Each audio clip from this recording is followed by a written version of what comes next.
So guys Wanda vision का episode 3 आज आ चुका है और इस एपिसोड में हम सीधे 20 साल आगे गए हैं। जहां हम पिछले एपिसोड्स में देख रहे थे कि 1950s की बात हो रही थी, यहाँ से 1970s की बात हो रही है। मतलब सारा सेटअप जो मूवी का है 1970s के शो की तरह किया गया है और फाइनली हमें सब कुछ कलर में देखने को मिला है, ना कि ब्लैक एंड वाइट में। हमें इस एपिसोड में सिर्फ कलर स्क्रीन ही नहीं, बाकी बहुत कुछ देखने को मिला है, जैसे कि मेफिस्टो की एंट्री, वांडा विजन के बच्चों की एंट्री और भी बहुत कुछ।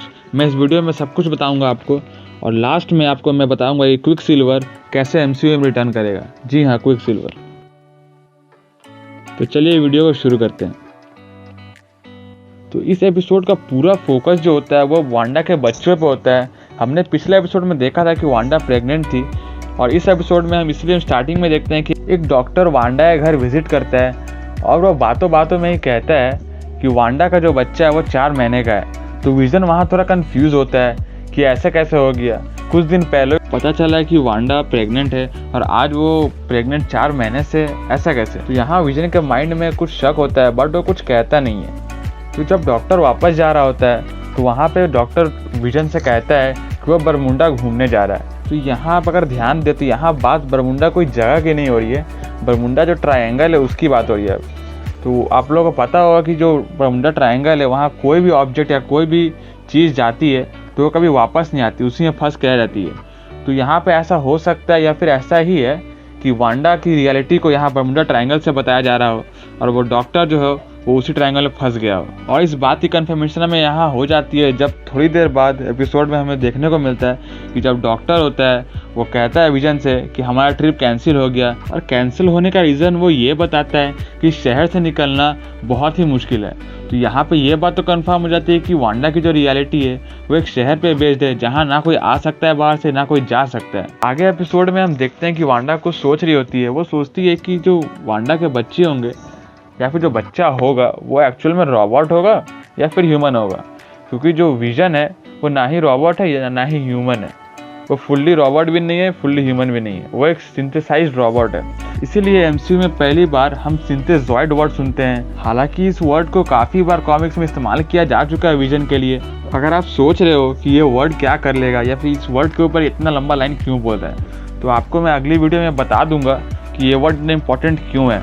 अभी के लिए मैं आपको सिर्फ इतना बता दूं कि इस वर्ड को सुनकर मुझे पूरे वांडा विजन का प्लॉट पता चल गया, जिसको मैं आपके साथ शेयर करूंगा अपनी अगली वीडियो में। तो बात करें उस सीन की जहां वांडा विजन अपने बच्चों का नाम रखते हैं। तो विजन बोलता है कि बच्चे का नाम बिली रखते हैं। वांडा कहती है कि उसका नाम हम लोग टॉमी रखते हैं। अब मैं आपको बता दूँ कि कॉमिक्स में वांडा विजन के जो बच्चे होते हैं उनका नाम एक्चुअली में बिली और टॉमी होता है। तो वापस आए उसी सीन पे जहाँ वांडा और विजन बच्चों के नाम पर बात कर रहे होते हैं। तो विजन कहता है कि जो बिली होगा वो बिल्कुल तुम्हारी तरह होगा। और कॉमिक्स में बिली जो होता है उसके पास एक्चुअली वांडा के पावर्स होते हैं और टॉमी के पास क्विक सिल्वर के पावर्स होते हैं। ये तो बात थी कॉमिक्स की। देखते हैं हमें एमसीयू में क्या देखने को मिलता है। बात करें उस ऐड की तो हमें एपिसोड 1 और 2 में देखने को मिला था कि वो अपने पास्ट को लेकर कुछ एड्स बना रही थी। एपिसोड 1 में हमने देखा था कि वो वहाँ टोनी स्टार्क की बात हो रही थी, जहाँ के हमने एपिसोड 2 में देखा था कि वहाँ हाइड्रा की बात हो रही थी। तो बात करें इस ऐड की तो यहाँ पर अगर आप ध्यान से सुने तो बैकग्राउंड में एक म्यूज़िक चल रहा था जहाँ बोला जा रहा था escape to the world on your own.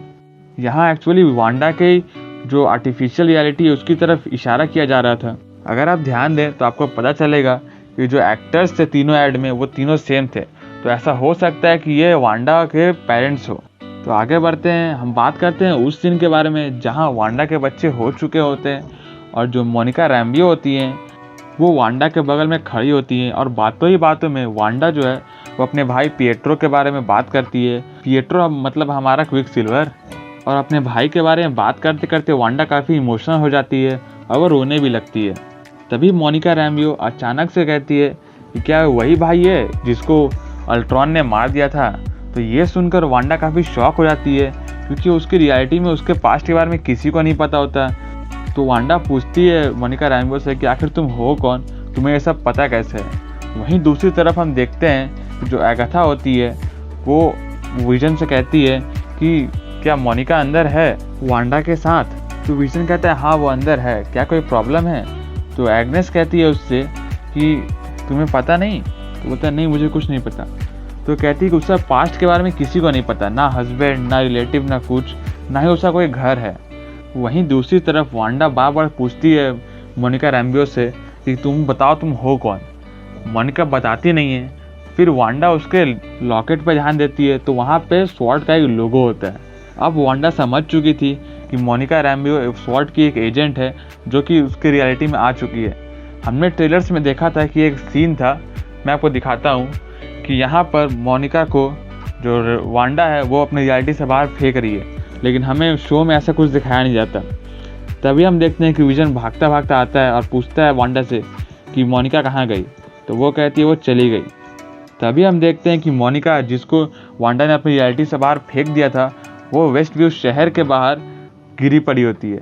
अब यहाँ हम देखते हैं कि मोनिका रैम्बियो जो लेटी हुई थी उसके ठीक बगल में ही वेस्ट व्यू शहर जो होता है उसका एक होर्डिंग होता है। तो यहाँ हमें कंफर्मेशन इस बात की होती है कि वेस्ट व्यू शहर रियलिटी में एग्जिस्ट करता है, और यहीं पे हमको देखने को मिलता है कि यहाँ पर स्वॉर्ड का पूरा एक कैंप होता है जो कि वेस्ट व्यू शहर के बाहर खड़ा होता है। अब मैं आपको अगले वीडियो में बताऊंगा कि वो वहाँ क्यों खड़े थे और मोनिका रैम्बियो वहाँ क्यों एंटर की, क्यों जो स्वॉर्ड है वो वांडा विजन के पीछे पड़ी हुई है, और आखिर में वांडा विजन का विलन कौन है। और वीडियो के स्टार्टिंग में मैंने आपको बताया था कि क्विक सिल्वर रिटर्न कर रहे हैं, तो यहाँ पे क्विक सिल्वर MCU वाले नहीं, जो एक्समेन वाले क्विक सिल्वर थे उनकी रिटर्निंग हो रही है।